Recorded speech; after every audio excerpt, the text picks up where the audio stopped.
Assalamu alaikum, students, and very good morning to all of you. Yesterday, I discussed with you that how Junagadh and Hyderabad merged with Union India. Now, today, I will discuss that how Kashmir was merged with India. So, let's start our topic. Kashmir. The issue of Kashmir was the most complicated of all. Raja Hari Singh of Kashmir was indecisive. Meanwhile, Pakistan attacked Kashmir. Raja Hari Singh requested for military assistance to protect Jammu and Kashmir against the Pakistan attack. The government of India insisted that Raja Hari Singh should first sign the instrument of accession and then the Indian army could be sent. One of the clauses is instrument of accession was that after restoration of normal situation in Kashmir, plebiscite would be held for permanent merger with India. Immediately after signing the letter, the Indian army protected Kashmir, but Pakistan had already occupied one-third portion of Kashmir by that time, but the rest of Kashmir was saved. India has registered a complaint against Pakistan in the Security Council of the United Nations. Security Council suggested for ceasefire. Even today, Kashmir issues is a continuous issue. Contentious issue is the relation between India and Pakistan. In this way, towards the end of 1948, political unity of India was established by various historical and non-violent movements. तो students, Kashmir कैसे India के साथ मर्ज हुआ? तो जो राजा हरि कश्मीर का जो मुद्दा है वो बहुत ही कॉम्प्लिकेटेड था, पहले भी था और आज भी उसी का मुद्दा बहुत कॉम्प्लिकेटेड है. अगर आपको मालूम हो तो, आप न्यूज़ देखते हो तो आपको मालूम हो तो कश्मीर का जो राजा था उस टाइम पे, राजा हरि सिंह, उसने तो मना कर दिया था, वो इनडिसिसिव था. लेकिन उसी दौरान क्या हुआ कि पाकिस्तान के ऊपर कश्मीर के ऊपर पाकिस्तान ने अटैक किया अपने कब्जे में लेने के लिए, पाकिस्तान के अंदर जोड़ने के लिए कश्मीर के ऊपर अटैक किया. तो जो राजा हरि सिंह है उन्होंने इंडिया की गवर्नमेंट को रिक्वेस्ट की कि आप लोग अपनी मिलिट्री यहाँ पे भेजिए और हमें बचाइए.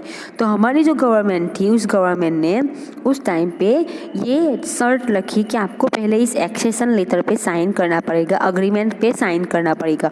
और वो अग्रीमेंट था एक्सेशन का, यानी इसमें लिखा था कि जब हम मिलिट्री भेजेंगे, यानी मिलिट्री हमारी मिलिट्री कश्मीर को बचा लेगी, तो फिर बचा लेने के बाद सिचुएशन नॉर्मल हो जाने के बाद कश्मीर को इंडिया के साथ जोड़ना होगा, यानी कि कश्मीर को इंडिया के साथ मर्ज करना होगा, तो ही हम आपकी हेल्प करेंगे. तो राजा हरि सिंह ने उस लेटर पे साइन कर दिया और फिर इंडिया ने अपनी आर्मी वहाँ पे भेजी और कश्मीर को पाकिस्तान से बचाया. लेकिन स्टूडेंट्स, प्रॉब्लम ये हुई कि इंडिया की आर्मी वहाँ पहुँची और कश्मीर को बचाई. उससे पहले पाकिस्तान ने कश्मीर का 1/3 यानी तीसरा हिस्सा अपने कब्जे में ले लिया था और बाकी का जो कश्मीर था वो इंडिया ने बचा लिया. तो उसके बाद इंडिया ने पाकिस्तान के अपोज में यूनियन नेशन के अंदर कंप्लेन भी की कि पाकिस्तान ने ऐसे कश्मीर का आधा हिस्सा हमसे ले लिया है. तो सिर्फ यूनियन नेशन ने एक ही सजेशन दिया, सीज फायर का. और तब से ही कश्मीर के मुद्दे को लेकर इंडिया और पाकिस्तान में तब से लेकर आज तक लड़ाई होती रहती है. और आपको मालूम है कि अभी भी वो मुद्दा हमेशा से चल ही रहा है. कश्मीर के मुद्दे को लेकर इंडिया और पाकिस्तान के बीच में हमेशा से ही प्रॉब्लम रही है. ये एक ही ऐसा मुद्दा है दोनों देशों के बीच में जिसके लेकर उनके बीच में लड़ाइयाँ होती रहती है.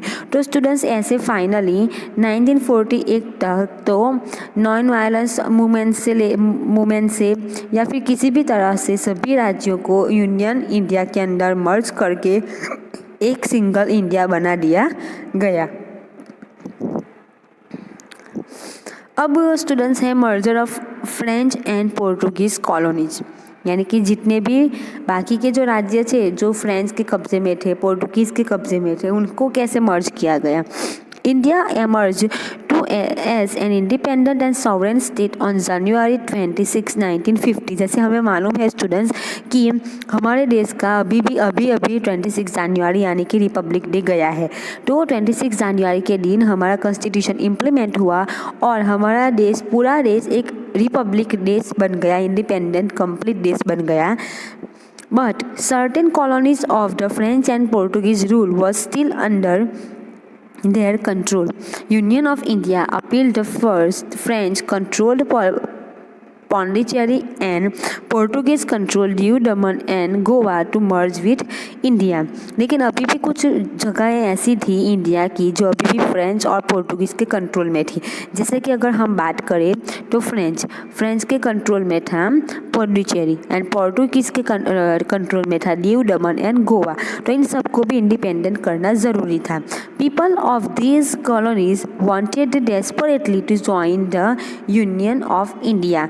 अब ये जितनी भी कॉलोनीज़ हैं, जितने भी ये प्रदेश हैं, गोवा, दीव दमन, पौंडीचेरी, इन सभी के जो पब्लिक थे यानी कि वहाँ पे रहने वाले लोग वो ईगरली चाहते थे कि वो इंडिया के साथ ज्वाइन हो जाए, लेकिन वहाँ उनके ऊपर जो पावर था, उनके जो ऊपर रूल्स जो करते थे वो उन्हें आज़ाद होने नहीं दे रहे थे।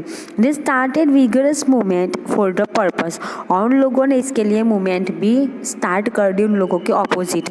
French tried to suppress this freedom movement in a mammoth meeting organized at Pondicherry. People gave the French government the Hind Chodo, Leave India slogan.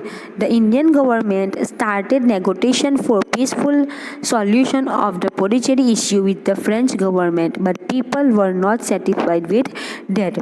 फिर क्या हुआ, इन लोगों ने तो मूवमेंट, पौंडीचेरी के लोगों ने मूवमेंट स्टार्ट कर दी फ्रेंच गवर्नमेंट के ऑपोजिट कि हमें इंडिया में ज्वाइन होना है, लेकिन फ्रेंच गवर्नमेंट उस मूवमेंट को पूरी तरह रोकने की ट्राई कर रही थी।